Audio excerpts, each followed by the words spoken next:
வணக்கம். ஹபீபி எங்க எங்க அப்படின்னு கடந்த 2-3 நாட்களாக நிறைய பேர் கமெண்ட்ஸில் கேட்டுட்ருக்காங்க. ஆல்ரெடி படத்தோடைய ஸ்பெஷல் ஷோலாம் ரிலீஸுக்கு முன்னாடியே ஸ்க்ரீன் பண்ணாங்க. வழக்கம் போல் என்னால் அன்றைக்கி பார்க்க முடியல, மிஸ் பண்ணிட்டேன். ஸோ போன வார ரஷ்ஷில் நிறைய படங்கள் வேறு ரிலீஸ் ஆச்சு. ஸோ அதெல்லாம் பார்த்து கடைசியாக ஒரு படத்துக்கு ஸ்பேஸ் இருந்துச்சு. ஸோ என்னன்னு நீங்களே சொல்லுங்கன்னு கம்யூனிட்டியில் போல் ரன் பண்ணேன். அதில் செலக்ட் ஆன படம் சிங்கீதம். அது நான் ரிவ்யூவும் பண்ணேன். ஸோ இன்றைக்கி தான் இந்த படம் பார்க்க சான்ஸ் கிடச்சிது. என்னன்னு சொல்கிறேன்.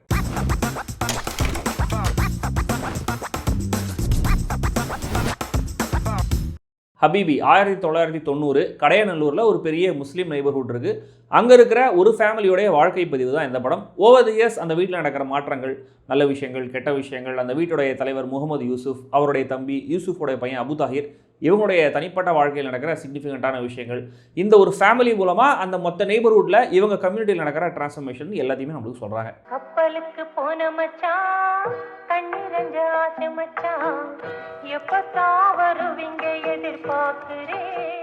இயக்குனர் மீரா கதிரவனுடைய ஐ ஃபார் டீடைலிங் தான் இந்த படத்துடைய முக்கியமான ஹைலைட். தமிழ் சினிமாவில் அதிகமாக பதிவு பண்ணப்படாத ஒரு வாழ்வியலை அழுத்தமாக பதிவு பண்ணியிருக்காரு. முஸ்லீம்ஸ் எல்லாரும் க்ளோஸ்லி நிட்டடாக வாழற கம்யூனிட்டி எப்படி இருக்கும், அங்கே நடக்கிற சடங்குகள், சம்பிரதாயங்கள், அங்கே நடக்கிற ஒரு சின்ன பஞ்சாயத்து, அவங்களுக்குள்ளே இருக்கிற அந்த ஃபினான்ஷியல் ரீதியான ஏற்றத்தாழ்வு, தரிநெசவு தொழில், அதில் இருக்கிற பிரச்சனைகள், பணம் சம்பாதிக்க வெளிநாடு போகிறவங்க, அங்கேருந்து திரும்ப முடியாத சூழலில் திரும்ப அவங்க மாட்டிக்கிற விதம், 1-2 மாதத்துக்கு அவங்க இங்கே வரும்போது அந்த பயணமும் இங்கே ஸ்டேவும் எப்படி இருக்கும் இப்படின்னு விலாவரியாக எல்லாத்தையும் டாக்குமெண்ட் பண்ணியிருக்காங்க.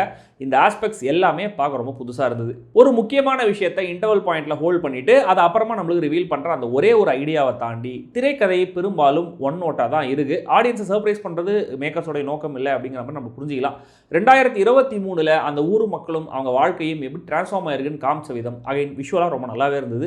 அனீஸுங்கிற கேரக்டர் டக்குன்னு வார்த்தையை விட்டு அதனால் பெருசாகிற ஒரு சண்டை, ஃபாரின்லேருந்து வீடியோ காலில் ஒரு கேரக்டர் அழற அந்த ஒரு முக்கியமான மொமெண்ட், பர்வீன் கேரக்டர் எழுதப்பட்ட விதம், அவங்க அபு தாஹிரை கடைசியாக கேட்குற கேள்வி, இதெல்லாமும் கூட நல்லா இருந்தது. ஆனால் இந்த திரைக்கதையுடைய அடிப்படை பிரச்சனையாக எனக்கு தெரிஞ்சது, இது யாரோட கதை அப்படிங்கிற ஃபோக்கஸ் இல்லாமல் போனது தான்.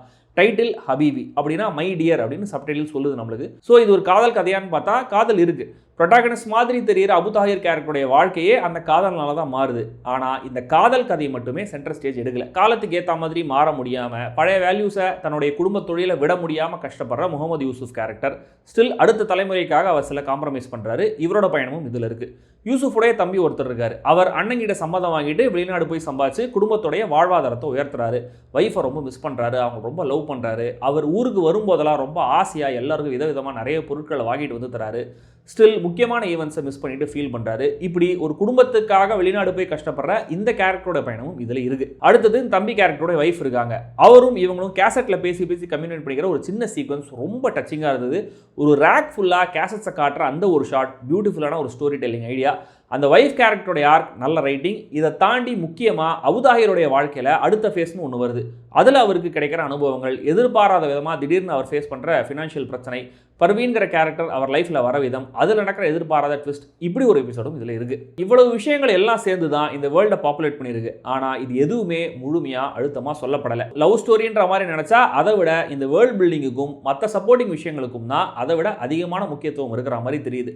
சின்ன சின்ன டீட்டெயில்ஸில் இருந்த அழுத்தம் எமோஷன்ஸில் பெருசாக இல்லை. ஸோ இதில் ஏதாவது ஒரு விஷயத்தை எடுத்துக்கிட்டு அதை ஃபோக்கஸ் பாயிண்ட்டாக வச்சு அதை சுற்றி இந்த கதை சொல்லப்பட்டிருந்தா இயக்குனர் நினச்சா வாழ்வியலையும் பதிவு பண்ணிவிட்டு என்டர்டெய்னிங்கான ஒரு கதையும் சொல்லியிருக்க முடியும் தான் நான் நினைக்கிறேன். இன்ஃபேக்ட் இந்த படம் பார்க்கும்போது இது ஒரு டாக்கு ட்ராமாவாக இருந்திருந்தால் இன்னும் கூட பவர்ஃபுல்லாக இருந்திருக்கும் தோணுச்சு. ஏன்னா அப்போ ரியல் வாய்ஸஸ் கேட்குறோம், வாழ்க்கையை பார்க்குறோங்கிற நாவல்ட்டியும் சேர்ந்துருக்கும் இல்லையா. இப்போவும் இதில் ஒரு வாழ்வியல் இருக்குது, ஆனால் அதில் சினிமாத்தனமும் கலந்து தான் இருக்குது. படத்துக்கு மெயினாக இருக்க வேண்டிய காதல் கதையிலையும் பிரதான நடிகர்கள் 2 பேருமே ரொம்ப சுமாராக தான் நடிச்சிருக்காங்க. அப்பியரன்ஸாக கன்வின்சிங்காக இருக்காங்கிறத தாண்டி இவங்க காதலிக்கிறாங்க அப்படிங்கிறதே சாம் சிஎஸோட இசை தான் உரி நமக்கு கன்வே பண்ணுது. முதல்லையே ஒரு டீனேஜ் இன்ஃபேச்சுவேஷன் ரேஞ்சுக்கு தான் இதை போர்ட்ரே பண்ணிட்டு வந்ததுனால அந்த காதல் கதையும் ஒரு லைஃப் சேஞ்சிங் ஈவெண்ட்டாக நம்மளால் சீரியஸாக எடுத்துக்க முடியல, என்னால் எடுத்துக்க முடியல. தென் அபு தாஹிர் கேரக்டர் ஊருக்கு திரும்ப வரணுங்கிறதுல ரொம்ப தீவிரமாக இருக்கிற விஷயமும் கூட ஒரு எக்ஸ்ட்ரா புல்லட் பாயிண்ட்டாக மட்டுமே தெரியுது. பர்ஃபார்மன்ஸஸாக கஸ்தூரி ராஜா, தம்பியா வர அருள்குமார் 2 பேரும் நல்லா நடிச்சிருக்காங்க. அருள்குமார் கேரக்டர் ப்ரொட்டாகனிஸ்டாக வச்சு ஒரு கதை எழுதலாங்கிற அளவுக்கு அந்த ஆங்கிள் இன்ட்ரெஸ்டிங்காக இருந்தது. 2 நடிகைகள் படத்தில் கவனிக்க வைக்கிறாங்க. ஒன்று பர்வீன் கேரக்டரில் வர தனஸ்ரீ, செம்ம கான்ஃபிடென்ட்டான சென்சிபிளான கேரக்டரை ஃப்ளாலஸாக கேரி பண்ணியிருக்காங்க. பட் அந்த கேரக்டர் இன்னும் கூட கொஞ்சம் ஸ்பேஸ் ஏஜென்சி கொடுத்துருக்கலாம். அடுத்தது சித்தி சலிஹா கேரக்டரில் நடித்த அனுஸ்ரயா ராஜன், ஒரு கன்சர்வேட்டிவ் ஹவுஸ் ஹோல்டில் வாழ்ந்துட்டு இருக்கிற ஹஸ்பண்ட் ரொம்ப மிஸ் பண்ணுற, டக்குன்னு ஹர்ட்ஃபுல்லாக பேசிடுற, ஆனால் பாசம் இருக்கிற கேரக்டரை அனுஸ்ரயா ரொம்ப நல்லாவே போர்ட்ரே பண்ணியிருந்தாங்க. டுவர்ட்ஸ் எண்ட் ஒரு சீன், இவங்க வர சீன் ஒன்று நல்லாவும் இருந்தது. ரைட்டிங்கில் அந்த எமோஷன்ஸில் வெயிட் இல்லைங்கிறதுனால சாம் சிஎஸ் உடைய பாடல்களில் பின்னணி இசையில் அவர் ஹெவி லிஃப்டிங் பண்ணியிருக்காரு, நல்லாவும் இருக்குது. மகேஷ் முத்துசுவாமியோடைய கேமரா ஒர்க் நீட்டாக இருந்தாலும் இந்த வேர்ல்டுக்குன்னு ஒரு டோனை செட் பண்ணிருக்கலாம், கேண்டிடான ஒரு ஃபீலை தந்துருக்கலாம், அவ்வளோ இம்மர்சிவாக இல்லை.